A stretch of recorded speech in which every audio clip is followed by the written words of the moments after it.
Hi, Alfonso. So, what do you do at the Air District? I am an air quality engineer, and part of my job is to review proposals for stationary sources of air pollution.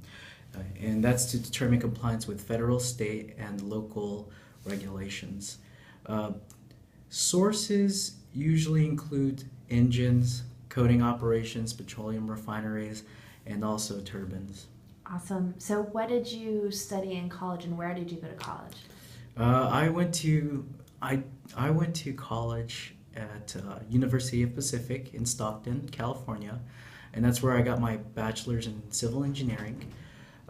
Civil engineering really encompasses a lot of different subtopics such as geotechnical engineering, structural engineering, and also environmental engineering, which air quality is a part of. I then continued on with my graduate degree at University of California, Berkeley, where I received a master's in science in environmental engineering, and really it's just more of a refined look at the environmental sector of civil engineering, which includes wastewater treatment processes, air quality emissions, and ozone reactions, and also with ground and soil reactions and chemical processes. Oh my gosh. So, okay, wow. So, I know that folks listening to this right now and watching it are at a sewage treatment plant. So, what does that have to do with air quality? Like, what, emissions come from there? So with sewage plants, what happens is we get waste from the local areas being focused into the sewage plant, and a couple things happen within the sewage plant that would release what we call volatile organic compounds. And organic compounds are essentially chemical compounds that consist of carbon.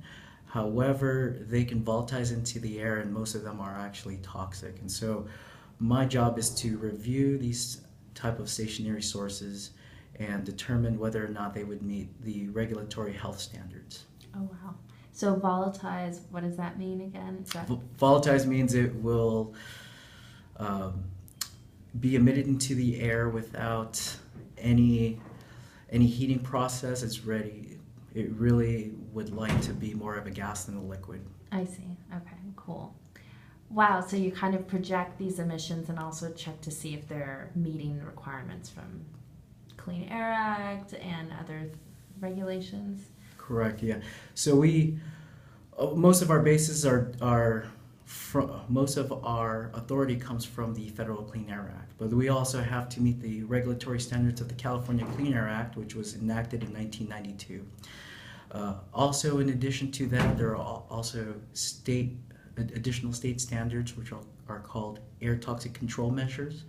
And there's also hazardous air pollutant standards from the federal government, which are called National Emission Standards of Hazardous Air Pollutants, Oh my gosh. which we call in short NESHAPs, Kneecaps. or national sources of pollution.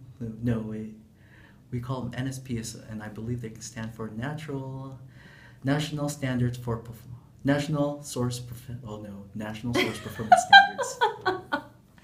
Awesome. Okay, well, thank you so much. Anything else you want to say for students who might want to go into the Air District and work? Oh, do a lot of math. I love the environment. Thank you.